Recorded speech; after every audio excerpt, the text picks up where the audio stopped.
Varicose veins కి సరైన చికిత్స కోసం సంప్రదించండి ఎవిస్ హాస్పిటల్. సార్, రామాయణ మహాభారతాలు నిజంగానే మన భూమి మీద జరిగిందా? రాముడు కృష్ణుడు ఈ కర్మభూమి పైన నడయాడారా? ఆనవాళ్ళు ఉన్నాయా అని అడిగితే మీరేం చెప్తారా? వినాలని. దేన్ని బట్టి నిర్ణయిస్తారమ్మా? జరిగాయా లేదా అనేది దేన్ని బట్టి నిర్ణయిస్తారు? ఆనవాళ్ళు కావాలి కదా.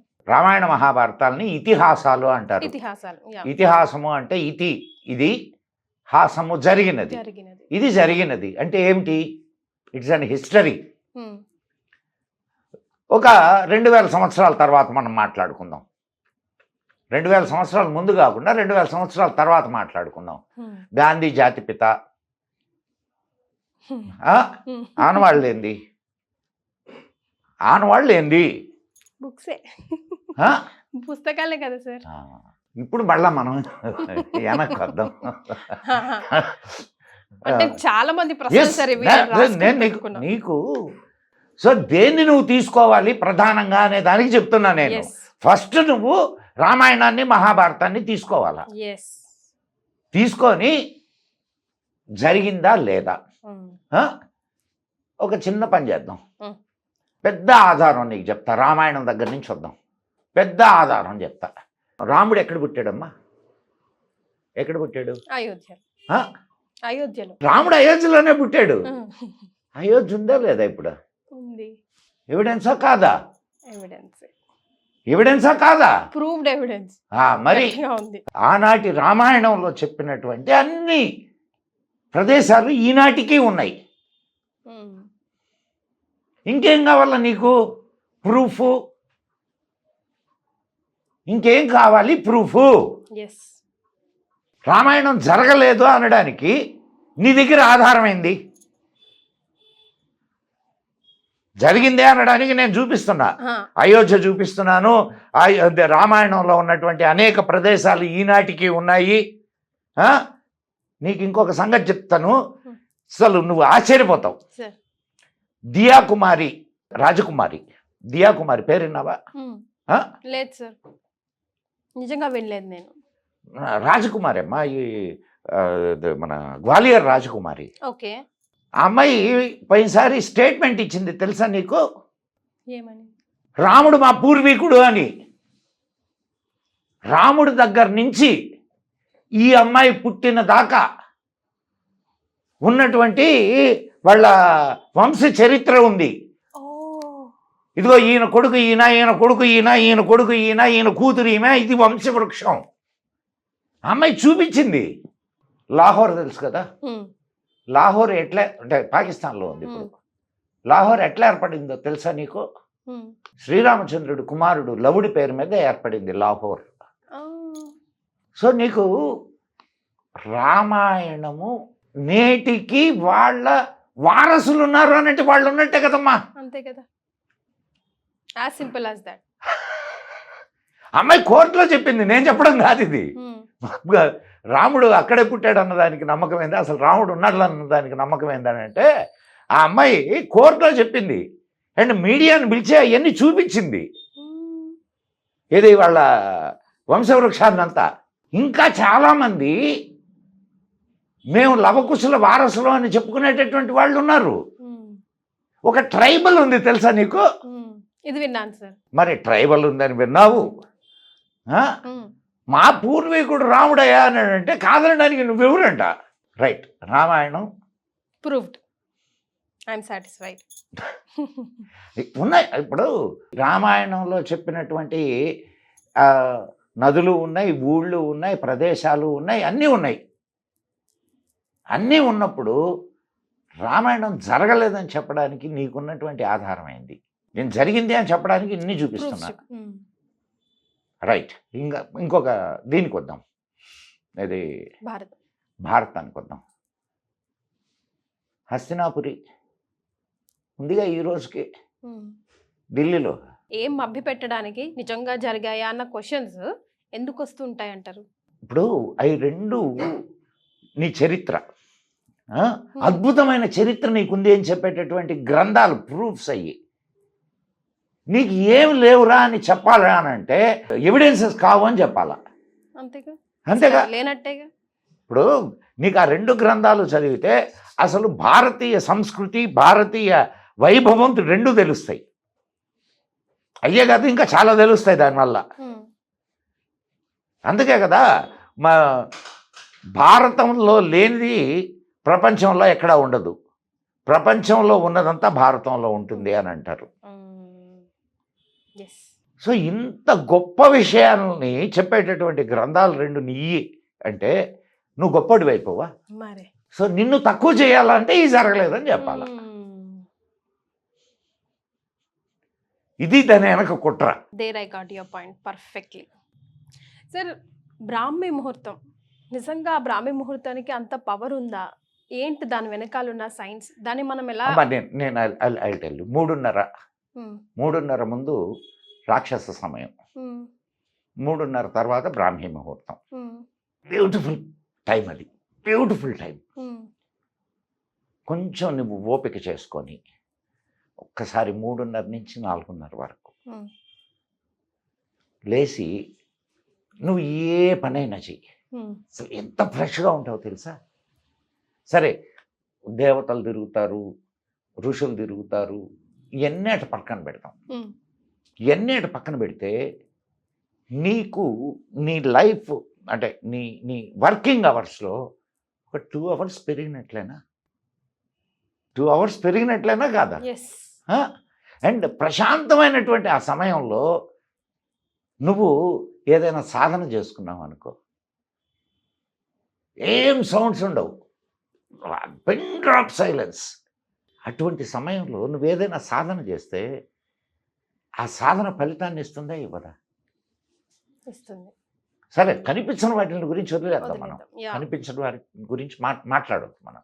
కాసేపు కళ్ళు మూసుకొని ధ్యానంలో కూర్చుంటే ఎంత. సో దీనివల్ల ఏంటి? ధ్యానం వల్ల ఏంటి? కాన్సన్ట్రేషన్ పెరుగుతుంది. యోగా చెయ్యి, ప్రాణాయామం చెయ్యి, కొన్ని యోగా ఆసనాలు వెయ్యి, ధ్యానం చెయ్యి. 10 నిమిషాలు 30 నిమిషాలు దానికి కేటాయించు. నీ లైఫ్లో నీకు జబ్బులు రావు. ఎస్, నువ్వు ఎక్సర్సైజ్ చేస్తున్నావు, ప్రాణాయామం చేస్తున్నావు, నిన్ను బ్రతికిస్తున్నది ఏది? శ్వాస. ఆ శ్వాసని నువ్వు కంట్రోల్లోకి తీసుకుంటున్నావు. అసలు నీకు ఇంకో విషయం చెప్తా, సమయం వచ్చింది కాబట్టి. స్వరశాస్త్రం అని ఒక శాస్త్రం ఉంది, తెలుసా నీకు? స్వరశాస్త్రం అంటే పాడడం కాదు, అది కాదు. స్వరము అంటే ఇది. దీన్ని ఎడా పింగళ అంటారు. దీన్ని కుడి ఎడమ, ఈ కుడి ఎడమల్ని ఎడా పింగళ నాడులు అంటారు. వాటిని వైబ్రేట్ చేయొచ్చు నీ శ్వాస క్రియ వల్ల, సాధన వల్ల. దానివల్ల జరిగేటటువంటి అనేక ప్రయోజనాలు ఉన్నాయి. దాన్ని స్వరశాస్త్రం అంటారు. వింటే తెలుసుకుంటే అన్ని మ్యాజిక్ లో మన శరీరంలోనే. ఈ ప్రపంచంలో ఉండేదంతా నీ శరీరంలో ఉందమ్మా, నీ లోపల ఉన్నది. నువ్వు వేరు, ఈ ప్రపంచం వేరు కాదు. అది తెలుసుకో ఫస్ట్. నువ్వు కూడా ఈ ప్రపంచంలో ఒక భాగమే. కరెక్ట్, అవునా కాదా? సో ఈ ప్రపంచంలో ఉండేదే నీలో ఉంది, నీలో ఉండేదే ప్రపంచంలో ఉంది. యోగాలో ఒక సూత్రం ఉంది, యోగ కర్మసు కౌశలం. నువ్వు యోగా చేయడం వలన ఏం జరుగుతుంది? కర్మసు కౌశలం. నువ్వు చేసేటటువంటి కర్మ కౌశలం. కౌశలం అంటే నైపుణ్యం.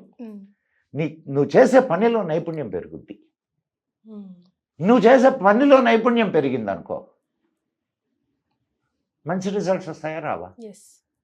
తప్పుడు ఇదైనా కూడా ఒక ఉదాహరణ తీసుకుందాం. ఒక దొంగ రోజు యోగా చేస్తాడు. దొంగతనాన్ని ఎంత పర్ఫెక్ట్గా చేయగలడు? అవునా కదా? పర్ఫెక్ట్. అట్లనే ఒక విద్యార్థి తను చేసే సబ్జెక్ట్ మీద ఎంత కమాండ్తో చదవగలడు? అంటే స్విచ్ చేస్తే లైట్ ఎవరికైనా వెలుగుద్ది, నీకైనా వెలుగుద్ది, నాకైనా వెలుగుద్ది. ఇది దొంగకైనా పనిచేస్తుంది, విద్యార్థికైనా పనిచేస్తుంది. ఇది నేను చెప్పదలుచుకుంది. సో ఆ సమయము అతి ప్రశాంతమైనటువంటి సమయం. ఆ సమయాన్ని కానీ మనం ఉపయోగించుకోగలిగితే అద్భుతాలు సృష్టించవచ్చు. అందుకే మన వాళ్ళు ఏది ఉత్తినే చెప్పలేదమ్మా, ఏది ఉత్తినే చెప్పలా. కానీ మనం బద్ధకం మనకి. ఎందుకనంటే ఎప్పుడో రాత్రి 12-1 గంటకు కదా పడుకుంటాం మనం. తిరిగి వస్తాం, అడ్డమైన తిండి బజార్లో తింటాము. లేదు ఏం తినకపోతే రాత్రి 12 గంటలకు వచ్చి తింటాము. తినొచ్చు అసలు. ఎప్పుడు తినాలో మర్చిపోయాం, ఏం తినాలో మర్చిపోయాం, ఎట్లా ఉండాలో మర్చిపోయాం, ఎప్పుడు నిద్రపోవాలో మర్చిపోయాం, ఎప్పుడు మేల్కోవాలో మర్చిపోయాం. ఒక నియంత్రణ లేని జీవితాన్ని మనం జీవిస్తున్నాం. ఫలితాలను ఎక్కడ సాధిస్తాం? మన లైఫే మన చేతిలో లేకుండా ఏం లేదమ్మా, నీ చేతుల్లోనే ఉంది. నీ చేతుల్లో ఉంది, నీ లైఫ్ నీ చేతుల్లో లేదు అని అంటే నువ్వు పరాధీనవు. అంతే కదమ్మా. నువ్వు గట్టిగా కోరుకుంటే ఏదైనా నువ్వు చేయగలవు, నీ జరుగుతుంది. కానీ అంటే నీ సంకల్పం గట్టిగా లేదు అని చెప్తున్నావు నువ్వు. మన చేతుల్లో లేదు సార్. ఎవరి చేతుల్లో ఉందమ్మా? నీ జీవితం నీ చేతుల్లో కాక ఎవరి చేతుల్లో ఉంది చెప్పు నాకు. కాదు సార్, ఇప్పుడు సండే మండేలు మనకు కావని తెలిసిన గుడ్డిగా అందరూ ఫాలో అవుతుంటే మనము ఫాలో అవ్వాల్సి వస్తుందా లేదా? ఆదివారమే నాన్ వెజ్ డే అయిందా లేదా? చేయబాక. ఎందుకు ఫాలో కావాలి నువ్వు? నలుగురితో నారాయణ సరిపోయా. సో నువ్వు నీ జీవితాన్ని నీ కోసం జీవించడం లేదు, నలుగురి కోసం జీవిస్తున్నావు. అవునా కదా? అంతే. నేను నా జీవితాన్ని నా కోసమే జీవిస్తా, నేను నలుగురి కోసం జీవించను. ఎస్, నలుగురి కోసం నా నాలెడ్జ్ని ఇస్తా, కానీ వాళ్ళ కోసం నేను జీవించను. నా జీవితాన్ని నేను జీవిస్తా, నాకు కావలసినట్టు జీవిస్తా. Right. We will also try to walk in your footsteps. Sir, మంత్రానికి చింతకాయలు రాలుతాయి అంటారు. రాలుతాయి. ఎస్, మంత్రానికి అంత పవర్ ఉందా? మనం ఏదైనా ఉంది లేదు అనే ముందు ఉంది అనడానికి కానీ లేదు అనడానికి కానీ నువ్వు ఒక నిర్ధారణకు రావాలన్నా పర్లేదా? రావాలి. అంటే నువ్వు లేదు అని చెప్పావు, లేదు అని చెప్పడానికి ముందు నువ్వు ప్రాక్టీస్ చేయాలా పర్లేదా? ఇది ప్రాక్టీస్ చేసి ఇదిగో ఇది చింతకాయలు రాలే మంత్రం లేదు, ఊరికే చెప్తున్నా, ఇది చింతకాయలు రాలే మంత్రం అని ఎవడో చెప్పాడు. ఆ మంత్రాన్ని తీసుకొని ఇది వాడు ఇంత సాధన చేయి ఇంత చేయి ఏదో ఉంటాయి కదా, అంత సాధన చేసి రైట్ మంత్రానికి చింతకాయలు రాలుతాయి అనే దానికి కూడా ఉంది ఇది. సో ఫస్ట్ మనము అది నిజమా కాదా అనేది మనం దాని మీద నిర్ధారణకు వచ్చి అప్పుడు మాట్లాడాల. అండ్ మంత్రము అంటే ఏమనుకుంటున్నావు? పఠించవలసినది. మననాత్ ఇది త్రాయతే మంత్ర. మననం చేయడం ద్వారా నీకు మార్గం చూపించేది మంత్రం. కానీ సార్, అందరికి ఒక్కటే రిజల్ట్ ఇస్తాయా? అందరూ ఒకేలాగా ఆలోచిస్తారా? అందరూ ఒకేలాగా సాధన చేస్తారా? అందరూ ఒకేలాగా ఇది చేస్తారా? ఆన్సర్ అర్థమైపోయి ఉండాలి నీకు. No individual is the same కాబట్టి. కానీ ఆ మంత్రం అయితే ఒకటే కదా నిజంగానే? మంత్రం ఒకటేనమ్మా. ఇప్పుడు నేను మంత్రాన్ని త్రికరణ శుద్ధిగా నేను దాన్ని ఇది చేస్తాను. నా అంత ఇదిగా నువ్వు చేయలేవు. నువ్వు నేను చేసినంతగా గణేష్ చేయలేడు, లేదు ఇంకొకటి చేయలేడు, లేదు వాళ్ళు చేసినట్టుగా మన ఇద్దరం చేయలేకపోవచ్చు. ఎప్పుడైనా నియమాలేనమ్మా. అవునా కదా? దాన్ని పాటిస్తూ చేస్తే, అదే ఇంటెన్సిటీతో చేస్తే ఎవరికైనా అదే రిజల్ట్స్ వస్తాయి. అయితే అదే రిజల్ట్స్ రాకపోయినా కొంత మంచి అయితే జరుగుద్దిగా.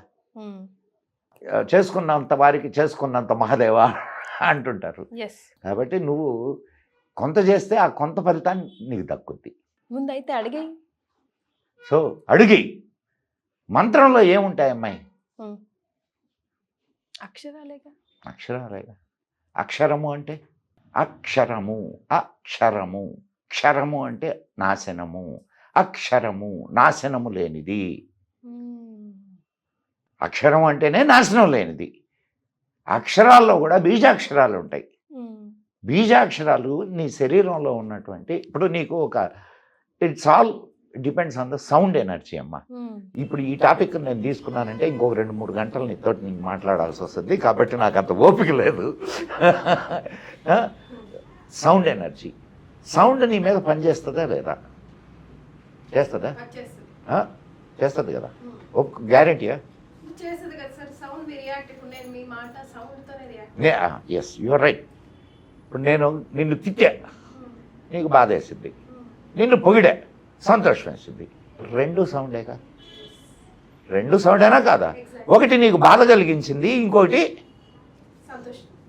అట్లనే కొన్ని అక్షరాలు నీకు మంచిని చేస్తాయి, కొన్ని అక్షరాలు నీకు చెడుని చేస్తాయి.